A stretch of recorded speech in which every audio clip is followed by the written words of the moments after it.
Bienvenidos a todas y todos a nuestro podcast.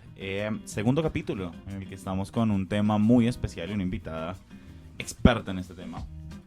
Vamos a hablar exactamente sobre mestizaje en la actualidad. Era donde estábamos pendientes, ¿verdad?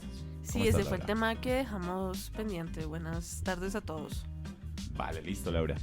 Listo. El tema que quedó pendiente entonces era mestizaje en la actualidad. Mestizaje del cual hacemos parte como cultura, como sociedad, como país, como estado, ¿correcto? Sí, exactamente. Eso fue lo que dejamos como pendiente la vez pasada. Hablamos de todo ese proceso de descubrimiento, colonia, un poco de independencia incluso, pero no llegamos a hablar de cómo eso afecta ahora en la actualidad, lo que somos hoy en día. Claro, la importancia que nos dejó, porque al final somos lo que nos dejan nuestros ancestros, ¿sabes?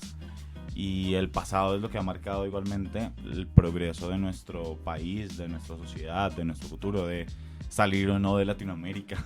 Sí, de huir de Latinoamérica, como está el meme hoy en día.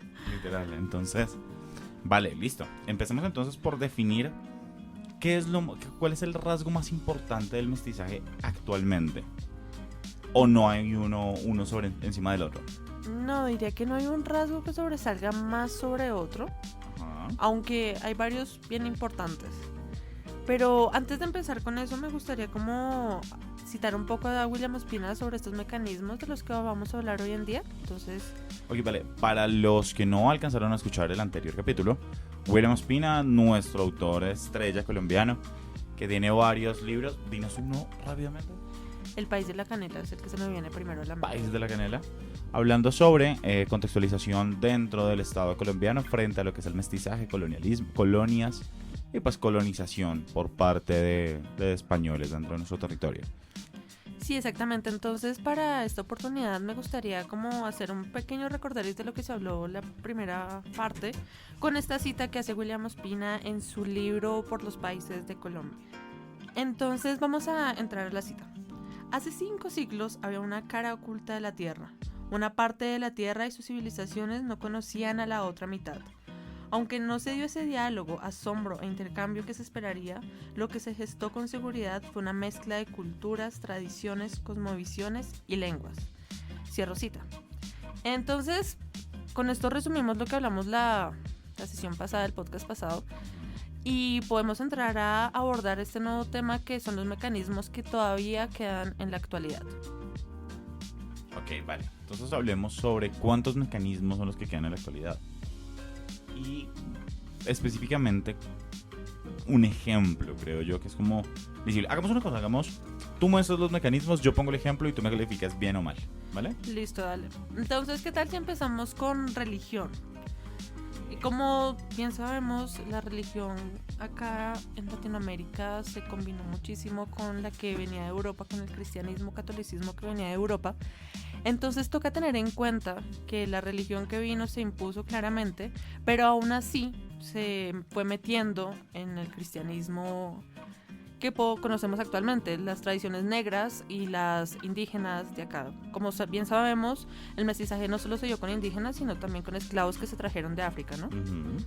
Entonces, pues eso sería la religión. La religión se empezó a juntar con todas esas tradiciones, con esos rituales, con esa música, incluso se podría decir que venía de los indígenas y de los afroamericanos.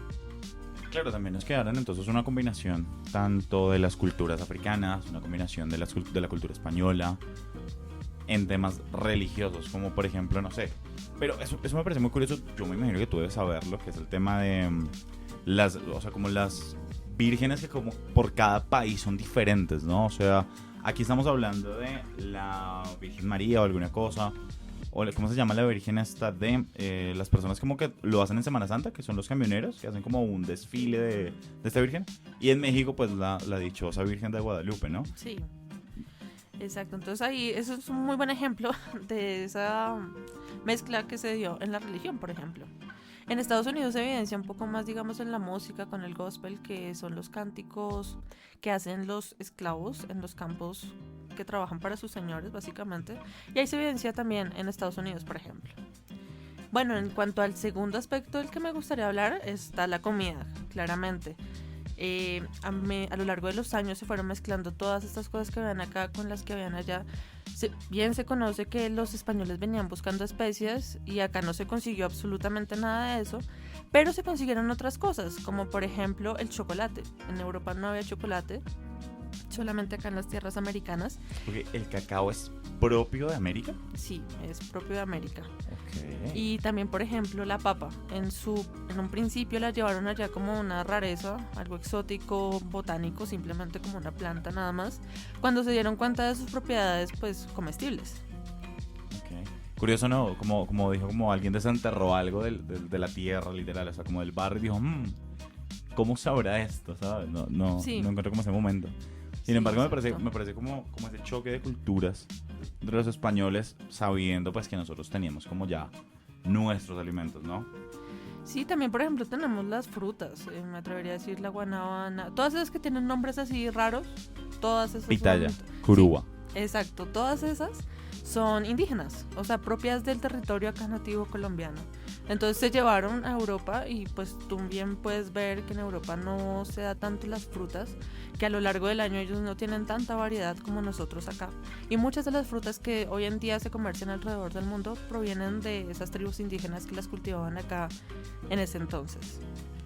Ok, pero a ver, agradecemos entonces a las tribus indígenas haber tenido este conocimiento sobre flora y fauna en el territorio, ¿no? O sea, como darles como el crédito entonces en ese sentido, ¿verdad? Es Sí, básicamente lo que estás claramente. diciendo. Sí. Ok. Pues claramente los españoles también trajeron otras cosas. En términos de comida, pues ellos fueron los que trajeron las especias acá. Incluso se dice que el maíz es de procedencia dudosa. Muchos creen que es de acá, pero se Pues- cree más que todo que viene de Europa. Ok, pero ahí no había como un rollo, no, puedes corregirme, porque creo que esto era con los mexicanos que hablaban sobre el maíz, la cosecha del maíz, que tenía como toda una época del año para los mayas. Creo que eran los mayas o los aztecas, uno de los dos. Sí, pues está como esa duda, no se tiene completa claridad sobre el tema. De pronto son especies diferentes que se dan en lugares distintos, pero el maíz ya se tenía en Europa, es lo que se cree. Ok, vale. Bueno, en tercer lugar me gustaría hablar un poco del lenguaje. Me atrevería a decir que es el rasgo más distintivo que uno puede evidenciar del mestizaje en Latinoamérica. Pues somos casi un continente que todo habla español. Entonces es donde se notan esas palabras que vienen de los indígenas, que se mezclan con el español, ese sistema, esa lengua, esa habla que tenemos hoy en día, que usamos en su mayoría todos los hispanohablantes. Excepto los chilenos. Mentiras, no, broma. Bueno, y pues en cuanto al lenguaje, uno diría que la mayoría pues es español castellano, que es de donde Ajá. vinieron la mayoría de los españoles y se instalaron acá en tierras La americanas. embarcación. Exactamente, pero claramente hubo un mestizaje. Bueno, imagínate, no sé, a los españoles llegando acá y viendo un manatí. ¿Tú cómo se los describirías al resto de Europa? Claro, entiendo el punto. O sea, a ver, igual es como muy complicado decir como, mira, hay una bola gigante de grasa que no es una foca. Yo le digo manatí. Home. ¿Sabes? Así como en mi acento y todo. Sí, exacto. O por ejemplo, no sé, otro podría ser la guanábana. ¿Qué fruta se le parece en Europa a la guanábana? Es difícil, ¿verdad? O sea, salir con un ejemplo y llegaste conquistador de nuevas tierras y te encuentras con esta fruta redonda, blanca, con pepitas. ¿Y cómo se la describes al resto de Europa? Entonces eso es lo que pasa con el mestizaje en el lenguaje, en la lengua, en el español. Tenemos todas estas formas de habla, todas estas expresiones acá que describen la realidad americana, pero que los europeos no tienen en su contexto. Siento que igual, esos son, a ver, el cambio más abrupto fue como encontrarse cosas nuevas y decir como, ok, vamos a dejarlas en el nombre como lo dicen los nativos. Sin embargo, el resto de cosas fue como, no, mira, te corrijo, eso no se llama Calchuatequepé, sino que es un sol. Y es como, ok, entiendo, ¿sabes? Y vamos cambiando. Entonces, Exacto. este territorio no se llama, no sé, Bogotá, Suba, Usme, que son palabras muy propias de las comunidades indígenas, sino que se va a llamar la Gran Colombia o la pequeña Españita, no sé, ¿sabes? Sí, incluso tú ves muchos barrios acá en Bogotá que se llaman como ciudades españolas y es súper curioso. Pero bueno, volviendo al tema de ese lenguaje, ese encuentro que hubo entre españoles, indígenas y cómo llamar las cosas, claramente en ese momento a ellos no les agradaba ni cinco. Tener que rebajarse en su idioma maravilloso, heredado del latín puro, entre comillas, porque ya tenían a los musulmanes allá, y tener que mezclarse con estas nuevas palabras fue muy duro para ellos. Por ejemplo, tenemos a Juan de Castellanos, que fue un soldado que vino acá a tierras americanas durante los tiempos de la conquista y participó en todo ese proceso de la conquista, pero se enamoró de las tierras americanas y tiene un poema donde habla de todos esos procesos y nos vamos a dar cuenta que él empieza a usar palabras nativas de acá para nombrar la realidad de acá, pero que cuando ese poema llega a Europa no tiene ni 5 de acogida. A la gente no le gustaba, preferían las descripciones eternas, tratando de mostrar cómo eran las cosas acá en América, en vez de admitir que habían palabras, habían realidades que ellos no conocían. Claro, ahí aplicaría, en el podcast pasado, para los que no alcanzaron a escuchar, hablábamos del tema de encuentro, encubrimiento, o, descubrimiento, encubrimiento o encuentro de culturas. Siento que en este punto es un encuentro de culturas, ¿sabes? Como un choque de decir qué es lo tuyo, qué es lo mío, cómo lo puedo llamar a lo tuyo, ¿sabes? Y es enriquecedor. O sea, ahí es donde yo como que veo el lado bueno de todo esto. Obviamente es como una época como súper fuerte, ¿no? Pero este tipo de cosas favorece también al progreso como sociedad. No hablo de una sociedad dividida en regiones, sino más la gran Pangea que somos, ¿sabes? Entonces es como... Sí. Entonces sí, como en ese sentido, uno no puede decir que nosotros actualmente hablamos el mismo español con el que llegaron los españoles, ni ellos mismos allá en España. Ellos ahora utilizan palabras indígenas para denominar realidades acá americanas. Entonces, pues como te decía, tenemos parajes, tenemos paisajes, la selva, ellos allá no tienen selva. No conocen esos conceptos, por eso también les dio tan duro venir acá a América y encontrarse con estos territorios donde hay tanta diversidad y ellos no tienen tanto de eso. Entonces nombrar todo eso, darle nombre y aceptar que había que usar palabras indígenas para nombrar esto fue un golpe duro para ellos, pero que ahora lo vemos como esa unión que tú decías, ese descubrimiento puede que no fuera tan malo, a pesar de que el español se impuso como lengua y que eran castigados por no usarla. Sí. Claramente se dio esa mezcla, no podemos hablar de que nosotros hoy en día hablamos como los indígenas porque no lo hacemos, pero tampoco podemos decir que usamos la lengua de España como se usaba antes de la conquista, o el descubrimiento, encubrimiento, como se le quiera llamar. Entonces tenemos esa mezcla y eso es lo que usamos y eso es lo que somos. Es nuestra identidad, básicamente. Ahí hay un tema como mucho más amplio, lo tocaremos después. Ojalá tengamos una segunda parte de todo este trabajo. Y es el tema de realmente la identidad como cultura, país, sociedad, ¿qué es? Porque antes estábamos hablando que nosotros somos una combinación de muchas cosas, ¿sabes? O sea, somos una combinación de españoles, de africanos, somos una combinación de dialecto francés, somos una combinación de dialecto de otras comunidades. Y realmente una cultura es como un popurrí de muchas cosas, ¿no? O sea, sí. La cultura es una construcción social, claramente. Sin embargo, es hasta qué punto nosotros en verdad podemos definirnos, ¿sabes? Como esto es mío, esto es propio de nosotros. Entonces siento que es como muy, muy complejo. Sin embargo, para no ampliarlo mucho, porque siento que es un tema gigante, a menos que quieras tocarlo, para pasar ya directamente como a otro de los mecanismos del mestizaje actual. Pues tal vez lo toquemos un poquito más adelante, volviendo como para las conclusiones, para dejarlo ahí como pregunta abierta en la actualidad, ¿qué es lo que somos? Vale, listo. Pero perfecto. Bueno, si tienes razón, pasemos al siguiente mecanismo de mestizaje en la actualidad, que vendría siendo el arte. El arte como pintura, como esculturas, en este sentido tenemos también la música, pero esa la quiero dejar un poquito aparte para más adelantico. En la pintura nos encontramos claramente este tema también de la identidad. Como bien es sabido, acá en los tiempos de la colonia e independencia estuvieron los llamados criollos, que eran hijos de españoles nacidos en tierras americanas. Ellos se sentían inferiores por el simple hecho de no haber nacido en España. Pero entonces tenemos esta falta de identidad por parte de los indígenas, que no era posible expresarse en otros medios sociales, es decir, no era posible expresarse en economía, en política, en todas estas áreas sociales importantes o que definían el futuro de una nación, sino que solo podían expresarse por medio del arte. Entonces ahí es donde nace todos estos movimientos de pintura, de literatura incluso, que si bien nacen acá, esa falta de identidad es muy evidente en estos movimientos debido a que se tiende a copiar mucho a Europa. Se tiende a copiar todos esos movimientos europeos que se van dando en el Renacimiento, no, pero ya más adelante de Barroco, todo este romanticismo. Tenemos todos esos movimientos acá, pero solo es una copia de lo que se dio en Europa. Entonces eso muestra claramente una falta de identidad por parte de los mestizos en ese entonces, pero también nos va mostrando cómo se va integrando la cultura europea en las artes. Entonces tenemos también, por ejemplo, la escultura, en donde esa se ve sobre todo reflejada en las arquitectura, por ejemplo, de las catedrales y demás que quedan de ese tiempo. Y ahí era donde los artistas se expresaban, básicamente.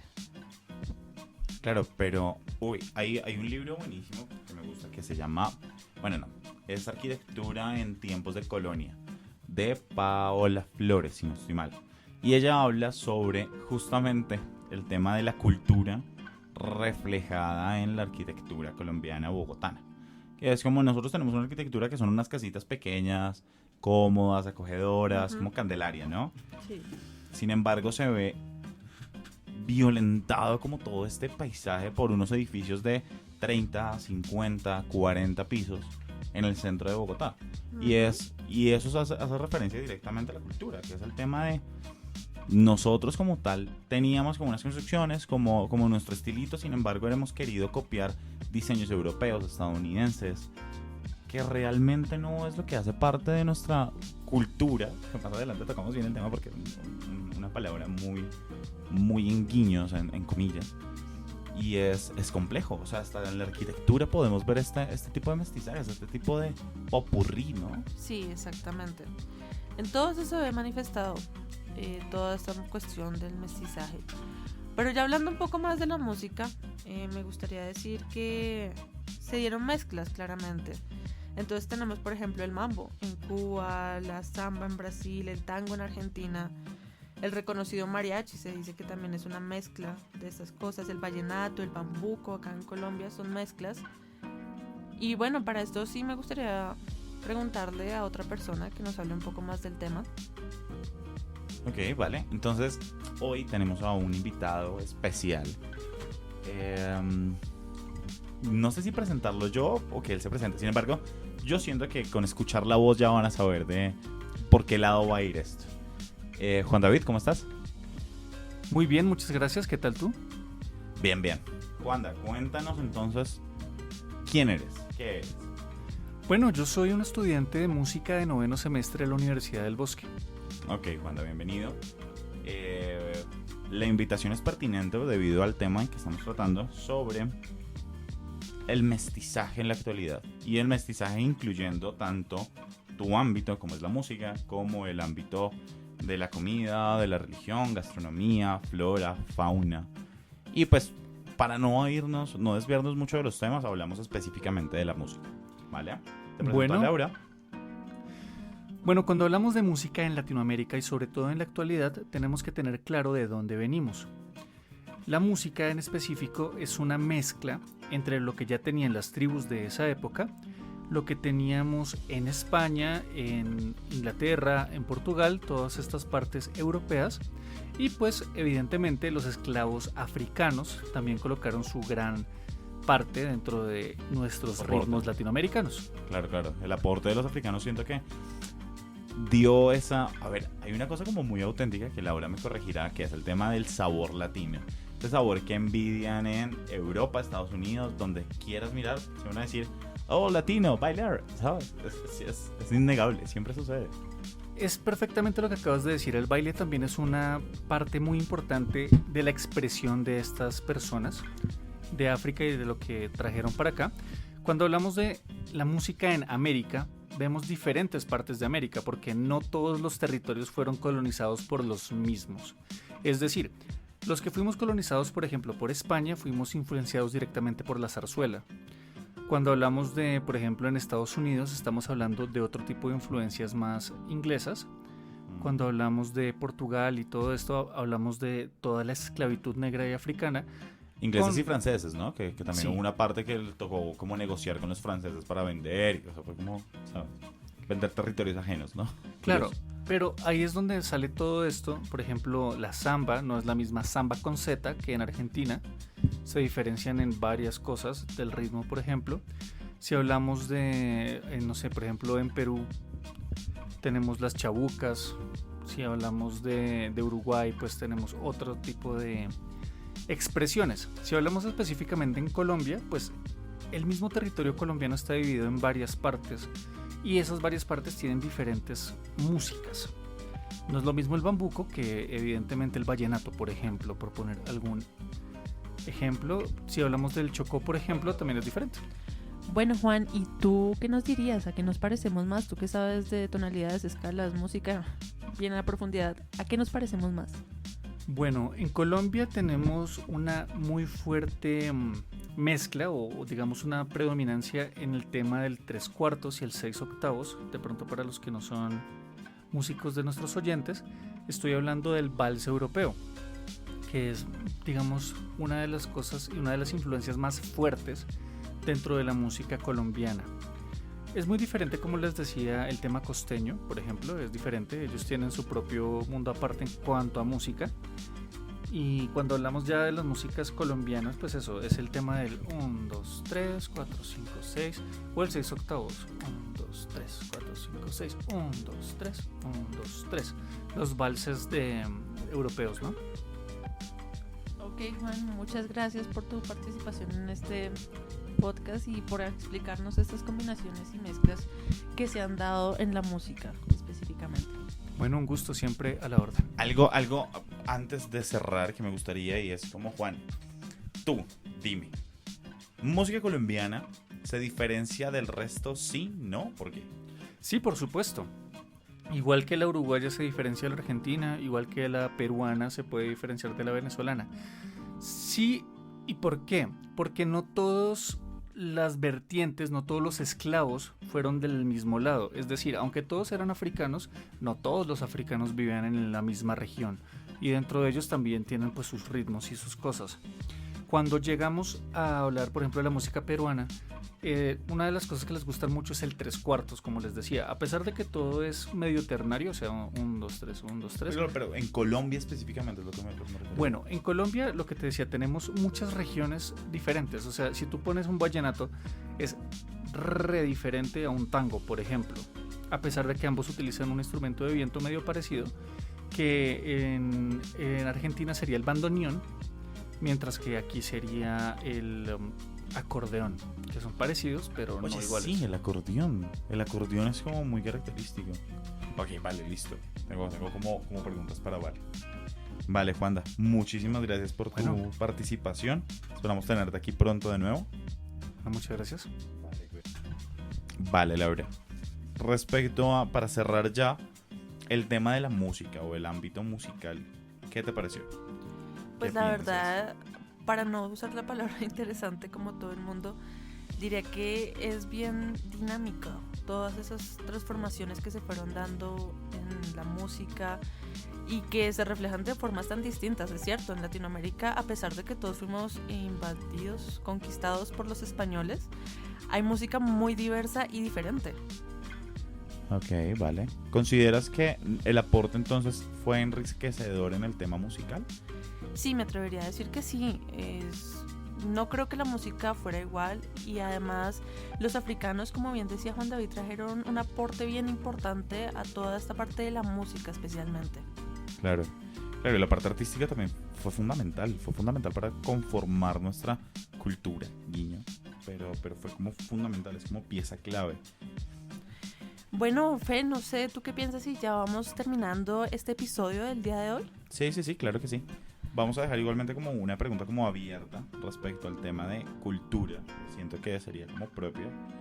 Y sería como para trabajar en un trabajo futuro, valga la redundancia. Hoy estamos con redundancias todo el tiempo, y es la cultura realmente hasta qué punto es autóctona o en qué parte se vislumbra cultura en una sociedad, ¿vale? Sí, pues como para ya cerrar yo también, decir que hasta qué punto nosotros estamos imitando todavía culturas, tradiciones de otros países o si tenemos las propias como identidad que nos define. Vale, perfecto. Por ahora sería todo. Muchas gracias a las personas que estuvieron escuchando nuestro podcast. Al habla Felipe Hincapié y Laura Bendaño, un placer tenerlos hoy aquí con nosotros. Chao, chao.